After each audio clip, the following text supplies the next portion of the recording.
Todo misionero está llamado a reavivar la llama de la fe dentro de los corazones de nuestros hermanos que aún no han abrazado la palabra de Dios. Esto define el andar de la misión, fortalecer el amor de Cristo en la caridad que vive y obra en nosotros y en el mundo. Reconocer el poder de Cristo en la tierra y mostrar con la propia vida la alegría de la buena noticia son acciones que dieron vida al carisma de los misioneros oblatos de María, cuyo carisma nace del ejemplo de Eugenio de Macenod, padre fundador de la congregación, que a lo largo de su vida experimentó por sí mismo el amor misericordioso de Dios, manifestado en Jesucristo, el Salvador crucificado. La congregación surge en el contexto de la Revolución Francesa. Eugenio de Macenod es un joven noble que sufre todas las dificultades de la revolución, es exiliado, tiene que ir a Italia por 3, 4 ciudades y después regresa, busca un sentido para su vida y un Viernes Santo, frente al crucifijo, empieza a tener una experiencia muy fuerte, un encuentro con Dios, y de ahí surge el deseo de entregar su vida para dar a conocer a un Dios amoroso, a un Dios que perdona, a un Dios que ama, a un Dios que acompaña. Posteriormente entra al seminario y se hace sacerdote, pero no quiere trabajar en una oficina o en una parroquia, sino quiere estar libre para poder misionar, para poder favorecer a los más abandonados, los jóvenes entre ellos y los campos que por la revolución han sido abandonados. Y entonces ahí surge el deseo también de formar una familia religiosa misionera. Era un sacerdote muy joven y apasionado por atender las necesidades de la gente, pues que no era regularmente tomada en cuenta, especialmente de los sirvientes, de los pescadores, y bueno, pues también visitaba a algunos que estaban presos.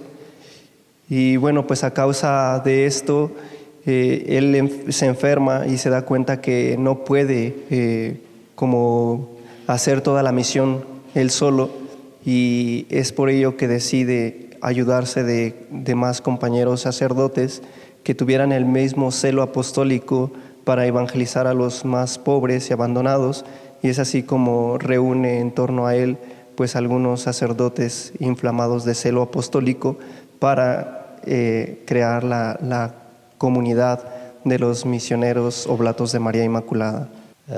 Junto con otro padre que se llama Tambier, fundó la Congregación de los Misioneros Oblatos de María Inmaculada. Al inicio se llamaban Misioneros de la Provenza, pero una vez que tuvieron la aprobación papal en 1826, empezaron a llamar Misioneros Oblatos de María Inmaculada. Apóstol de su tiempo, Eugenio de Macenod hizo llegar su carisma a México, con gran fe heroica, esperanza y caridad, dando vida a una nueva comunidad de nuestro territorio, animado por una convicción que expresaba en la siguiente frase: amar a la Iglesia significa amar a Jesucristo y viceversa. Los oblatos llegan a Canadá, de Francia llegan a Canadá. Francia es el país donde se funda la congregación, llegan a Canadá, y de Canadá un oblato travieso, inquieto, quiere venir también hacia América, más al sur, ¿verdad? Y entonces llegan a Texas, y el fundador le regaña un poco porque no tuvo permiso. Sin embargo, el obispo de Texas le pide al fundador que sí es un lugar para que lleguen los oblatos. El fundador decía: ¿hay pobres? Sí. ¿Nadie quiere ir? No, es nuestro lugar. Y entonces llegan los primeros oblatos a San Antonio, Texas, y de ahí empiezan a misionar en la frontera de México. Principalmente a visitar los poblados más alejados de pues, las parroquias. Después, algunos misioneros alemanes llegan a el centro de México, principalmente a Puebla y la Ciudad de México. Y en Puebla pues crean la Escuela de Artes y Oficios, pero pues con la época revolucionaria tienen que salir y dejan esta misión. Después la tercera llegada pues surge pues también con la inquietud de los misioneros de Texas que quieren retomar pues esta misión aquí en México y pues lo hacen principalmente en el área de las periferias. Aquí en la Ciudad de México crean muchas parroquias y ya cuando están realmente constituidas como parroquias y son autosustentables, pues las dejan al clero diocesano. Y bueno, también se atendieron desde un principio las misiones rurales, especialmente en el istmo de Tehuantepec. Entregados a difundir este mensaje de alegría liberadora del Evangelio hacia nuestros hermanos más abandonados, es el carisma de los misioneros oblatos, teniendo como patrona y madre a María Inmaculada. Se da en San Eugenio de Macenot. Y él, en este encuentro que tiene en el Viernes Santo, se siente amado y perdonado por el Dios que es bondadoso y misericordioso. Este encuentro le lleva a tener 5 amores, que es donde se resume el carisma de los misioneros oblatos. El primer amor es a Jesucristo crucificado.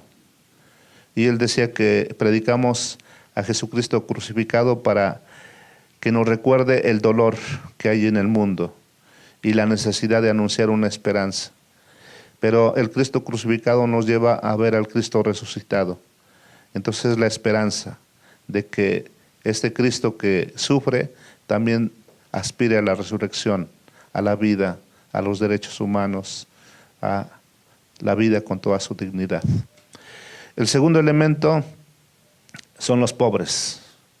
Entonces el escudo del fundador dice: me ha enviado a evangelizar a los pobres son evangelizados.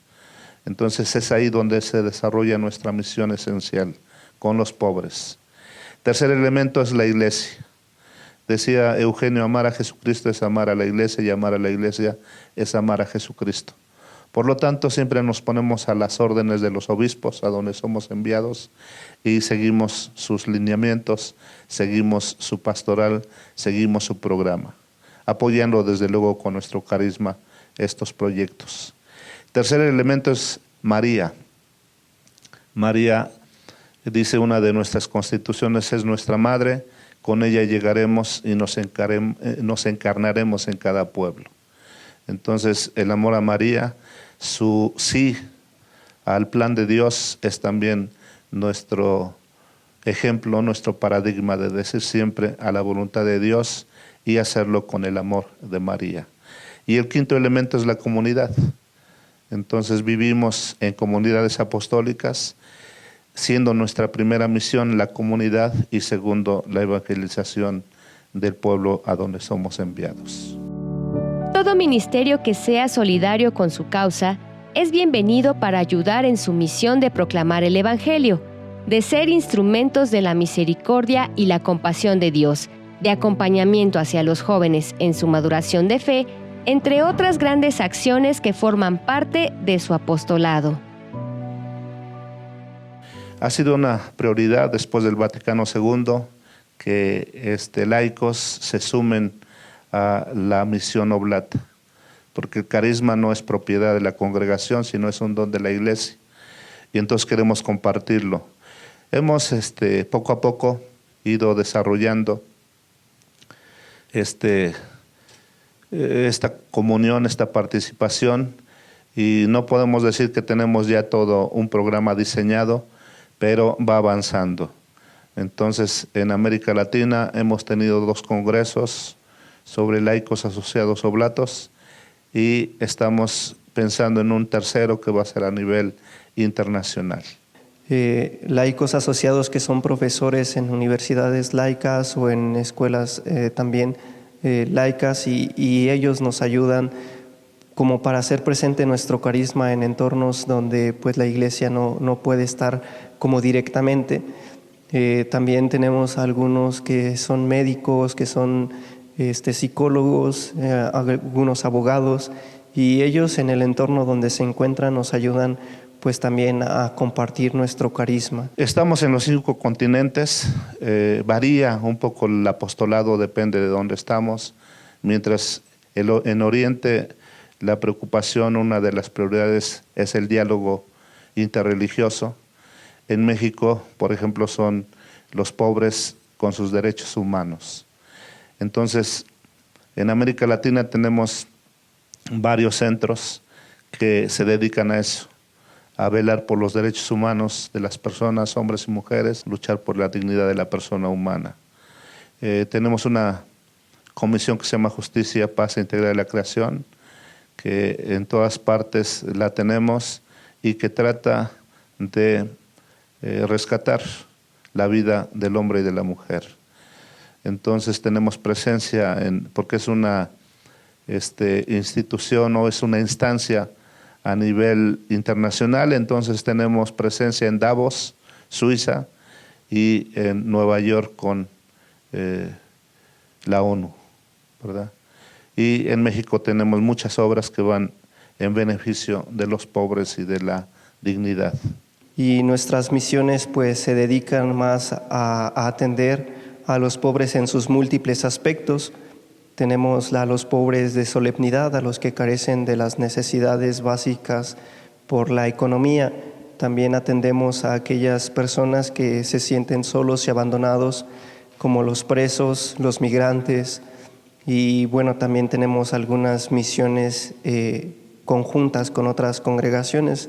Por ejemplo, ayudamos a las hermanas de la Madre Teresa de Calcuta a cuidar de pues los niños huérfanos que ellas tienen en sus hogares, también a las personas ancianas que también ellas cuidan y a jóvenes o adolescentes que también son abandonadas y que tienen pues algunas deficiencias físicas. Ahora vamos a abrir 2 nuevas misiones en Jamaica, en el Caribe, y en Ghana, en el continente africano.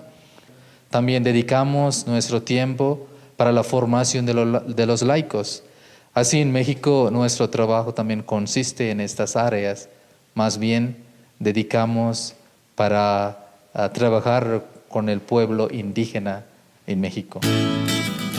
En cada una de sus casas se forma y acompaña a los jóvenes que integran esta comunidad de hermanos, moldeando sus aptitudes para que sean plenamente humanos, cristianos comprometidos y lleguen a ser santos según el corazón de Jesús. Oblato quiere decir entregado, donado al plan de Dios, ¿verdad? Entonces, queremos a jóvenes con interés total en vivir este proceso de donación, de oblación. Queremos jóvenes decididos a dejarlo todo por seguir el Evangelio. Queremos a jóvenes que tengan la intención de caminar en este proceso de donación y que pues tengan el interés. No pedimos la perfección, pero pedimos la disposición a crecer. Las cualidades que debe de tener un misionero oblato, pues debe ser audaz, debe de ser intrépido en la misión, tiene que ser creativo, tiene que tener el corazón inflamado de amor por Jesucristo y por la iglesia. También debe ser colaborador de los obispos, de los párrocos y del clero diocesano principalmente y de algunos del clero religioso, porque nosotros reconocemos que nuestra misión no la podemos cumplir nosotros solos, sino que nosotros deseamos ser colaboradores del reino. La realidad de hoy es un escenario desafiante para la difusión del Evangelio y por ello los misioneros oblatos de María están llamados a una formación constante y para siempre que les ayude a afrontar los retos que surjan en su camino misionero, pero también que haga florecer las semillas de los frutos que han sembrado. Los misioneros oblatos de María Inmaculada tenemos como formación primera pues el prenoviciado, que ahorita en nuestra provincia está en Guadalajara. Después tenemos un año de noviciado en Guatemala, Después seguimos con 3 años de filosofía que estudiamos en la Universidad Pontificia de México. Después tenemos 4 años de teología, interrumpidos a la mitad justamente por un año de regencia o de misión pastoral. Y después pues ya llegan los votos perpetuos, el diaconado y ya la ordenación sacerdotal, y ya se nos asigna una misión donde podremos como reflejar o hacer presente todo lo que hemos aprendido durante este tiempo de formación. Es una congregación abierta para el mundo, una congregación misionera, una congregación donde los miembros son muy cercanos a la gente y una congregación donde también aprendemos mucho de la gente a la que somos enviados. Ser misionero oblato de María Inmaculada es una alegría y una felicidad enorme. Me siento realmente realizado en esta comunidad. Creo que Dios me ha puesto en mi plan de salvación encontrarme con los misioneros oblatos, identificarme con ellos y hacerme parte de esta gran familia. Y creo que para mí ha sido lo mejor que me ha pasado en la vida. Si alguien tiene este deseo para decir sí a la llamada de Dios, yo puedo decir que no tengan miedo.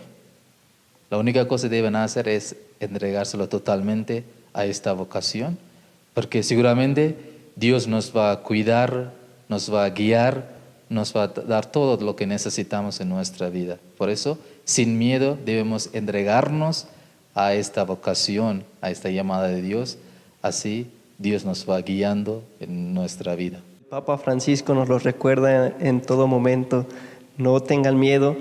Y realmente, pues cuando nosotros perdemos este miedo del qué es lo que va a pasar y nos encontramos totalmente disponibles a la voluntad de Dios, es cuando realmente encontramos nuestra vocación, nuestra felicidad. Así como pues algunos apóstoles iban siguiendo a Jesús y le querían decir: Maestro, ¿dónde vives? Y él decía: vengan y lo verán.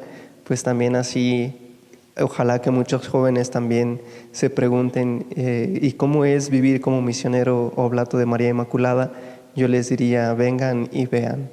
Así es que si alguno quiere experimentar la vida religiosa, quiere realmente abandonarse a la voluntad de Dios, pues anímese, y aquí los misioneros oblatos les tenemos las puertas abiertas y van a ser bien recibidos en nuestra gran familia. Caminemos juntos en esta significativa misión de los misioneros oblatos de María Inmaculada, con nuestra oración, para que continúen con su labor de transformar el mundo con el poder del Evangelio de Jesucristo.